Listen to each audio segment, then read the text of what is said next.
Welcome back everyone, Oz here. If you enjoyed today's video, don't forget to hit that like button and subscribe. And today we've got some r/Tales from Retail. I am not breaking the law and risking my career for you. I work in the UK as an optometrist and generally tend to work for independent chains. I spend 95% of my time examining patients, so tend not to get involved with the retail side. Anyhow, one quiet afternoon, a gentleman walks in. Let's call him NM for Nasty Man, and starts chatting to the receptionist. Let's call her LR for Lovely Receptionist. I can hear the interchange from my office. I would like to buy a set of glasses, please. Sure thing, are you registered with us? No, I just moved to the area. Okay, when did you last have your eyes tested? About 4 years ago. I see. In that case, you will need to get your eyes tested as your last prescription will be out of date. Now, my lovely. Do not start playing silly fun and games with me here. I'm sorry, sir, but I'm not trying to play any games here. You are being very unhelpful in response to a simple demand. Now it's very simple. You obviously have the equipment to check the power of my current glasses. Just use that, okay? I'm really sorry, sir, but I'm not allowed to do that. At this point, I've heard enough and leave my office to come out to the reception to intervene. I try to calm down the situation and explain that what he is requesting would be illegal. I offer to give him a free NHS test that day. However, he refuses point blank and asks me to fabricate the test and issue him a new prescription, once again illegal. Once we have gone around in circles for a few minutes, we came to the final exchange. So let me get this straight. You want me to pretend to examine you and sell you glasses which are the same power as your old ones. Yes, thank goodness we have got there in the end. So in short, you are requesting that I fabricate medical data, issue a false prescription, defraud the NHS, and potentially risk my professional registration and career. Is there anything else you would like me to do today? No, that'll be fine by me. I'm not breaking the law and risking my career for you. You have been very rude to myself and my colleague here. Please leave the store and do not return. Your custom is not wanted here. Oh, okay. I have never experienced anything like this before or afterwards. To put things very simply, all he needed to do was to sit for an exam for 25 minutes, and I could have issued him with a brand new prescription and gladly made him up a set of glasses. I like the idea that he thought it was okay to request for someone to risk their entire medical practice over 25 minutes. That's pretty great. I mean, I don't see what the problem with that is.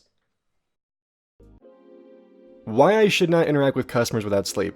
Hi guys, thought I would share a funny anecdote from one of my early morning shifts. This happened a while ago, but for some reason I just remembered it. Let it be said that I should not be allowed around customers when I've only had a few hours of sleep. So my store opens at 5:45 every morning, barring major holidays, Christmas and Easter. For whatever reason, I had not slept well the night before, so I was basically a walking zombie in self-serve. We had opened it early that morning, but I don't remember why. At the time of the morning, we generally don't get a lot of customers, so I didn't have to deal with many people while I woke up. So this one guy comes in, and I'm fairly certain he got about as much sleep as I had because he was having trouble locating tomatoes on his screen. Seeing this, I showed him how to navigate the menu, arranged alphabetically, and entered his tomatoes for him. This is where the amusement comes in. Him. So, is that tomatoes? Points at menu. Me. Brain, not working. That's the alphabet. Him. Blinks. Okay. Me, internally. I am such a dumbass. He left a minute later. Not a confrontation, just two very tired people having a moment. When I was still working in fast food and worked the morning shifts, I was working with my coworkers, and while he was super tired, he once said that I was as deaf as a bat. Took him a little bit to process what he just said, but it was too late. I was already laughing. Guy tries to get me in trouble for damaging my own car.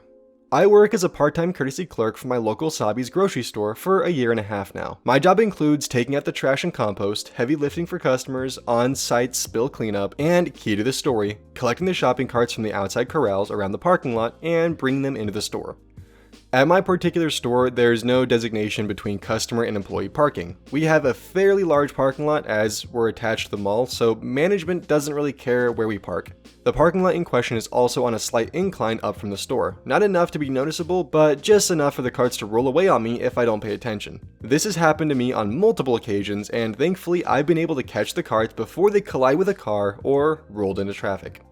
About 2 weeks ago, a few carts finally got away from me and rolled into a car. I was trying to put together a large train of carts after rush hour, however, I didn't notice the first few in the front detach and roll away until it was too late. I heard a crash and my heart sank as I realized what had made it. I ran over to survey the damage to the car, but quickly realized that the car I had hit was my own. The feeling of relief washed over me and I collected the runaway carts to bring back. Then a man shouted at me, catching my attention. AM equals angry man. Hey you, where do you think you're going? I'm sorry sir, do you mean me? Yeah, I mean you. You just gonna walk away after you damage that car with those carts? Oh, there's a misunderstanding sir, that car. Don't try to weasel your way out of this. I saw you walk away shamelessly, but you didn't count on someone calling you out on it. Sir, if you let me explain. Oh no, you had your chance. By now, this Phoenix Wright style accusation had attracted 7 or 8 bystanders, and he looks to a random bystander. Hey buddy, can you go get the manager for me? This guy's trying to get away with vandalism. The guy nods and runs into the store, and while we wait, Angry Man proceeds to go on a rant about being a decent human being and how you should always tell the truth, etc, blah blah blah. All the while, I'm trying to show him that my car was the one I hit, but he wouldn't let me get a word in edgewise. The bystander eventually comes back with the front end manager, FM. What's going on? Your employee just ran carts into a car and tried to get away with it. Oh my, is this true, OP? Yeah, they got away from me, but they hit my car. Ha, yeah right, prove that it's your car then. With a smug, eating grin, I dig in my pockets, pull out my keys, and hit the alarm button on my key fob. Sure enough, my car alarm goes off, and Angry Man is standing there, the wind out of his sails and looking completely gobsmacked. I hear a few chuckles come from the eyeing group of bystanders, not from everyone, this isn't r/that happened, and people finally disperse after shaking their heads in disbelief. Angry Man eventually leaves, a look of pure defeat on his face. So much for being the hero. While the Angry Man was in the right to go and call out the store clerk, he probably should have just let him speak for 5 seconds to explain the situation before making himself look like a complete idiot. Way to tweet yourself out of a job. So I work on a college campus. You would expect, people to be more educated, but nope. And we were hiring for our print department. We went through the numerous applications, did our interviews, and we're ready to offer someone the job. Now, they still have to go through HR, so we call them to let them know. We make sure to let them know that their employment is not set until they have completed their HR paperwork. This genius decided to tweet within the hour something along the lines of, "Got a job at the campus print center, free prints for all my homies." Upon being made aware of this tweet by someone who knew her, I immediately called up HR and asked about rescinding the job offer. And since she had not had her appointment yet, it was no problem. I called her a little bit after that and it went to voicemail. I did the standard, "Upon further consideration, we've decided to go in another direction," and left it at that. She never did call or ask for any further explanation, but it was funny as hell to see a little bit later on her Twitter, "Can a job take back their employment offer?" Oh, I can't tell you how much restraint it took me not to comment, but it was fun to see some of her followers basically telling her she was out of luck. Oh, and just to clear things up, this wasn't a private Twitter, this was public, so it's not like I had to go search around for someone who knew her to be able to see it. Here's a tip for all you kiddos out there. Don't post things on your Twitter or Facebook you don't want your boss to see, because they do check those. They do check those. Always listen to the customer. So at the store I work at, it's like a pharmacy beauty store.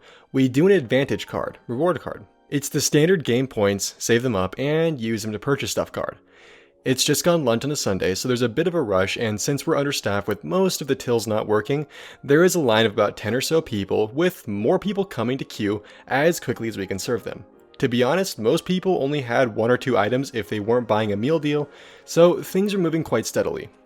It's important to note that at this time there were only 4 people in that day, not including the pharmacy team, so we were 2 people down, with 1 on their lunch break, leaving 3 of us on the shop floor. My manager and myself both on the tills, and my other colleague, let's call him A, was keeping an eye on the fragrance area. Because of the value of the items that are kept there, the area isn't supposed to be left unsupervised unless it's deemed absolutely necessary. For instance, a line of 20 odd people that doesn't seem to be going anywhere and the customers are getting annoyed. I finally get to this particular customer who looks like a lovely granny. She had 2 lovely kids, both with Down syndrome, slightly important for what happens next, with her who I assume to be her grandkids. As usual, I start off by saying hi, apologizing for the wait and asking them if they've had a good day so far. The old lady just ignores me. That's fine, many customers do that, no biggie. She proceeds to ask if she can get that, her item, on her points. To which I say, yeah, that shouldn't be a problem. As long as she had the exact amount of points or more, then she could definitely purchase the item with them. As I'm about to double check that she wants to use her points because she did have enough, the younger girl with her pats her shoulder in a comforting way. The old lady just swipes her hand away and snaps, "Don't touch my shoulder." I was taken back by her tone but didn't show it, since she then explained to the girl that she needed to take more painkillers. This happened within 2 minutes max. Noticing that she's actually buying some paracetamol and that she's in pain, I hurry with the transaction and then hand her the receipt, letting her know how much was left on her points card. That's when she freezes and her face turns from annoyed to bewildered and insulted. She asks if I used her points and I said yes, since she had asked if she could use them. She then goes to say, getting quite huffy, that she didn't ask to use her points and that she didn't say anything at all, that I had just jumped to it. Immediately, I'm pissed off. She's ranting about how I jumped to it and how she didn't want to use her points. Since the line was still pretty long and my manager had ducked into the back room to collect an online order for her own customer, I had to call A over to help me out.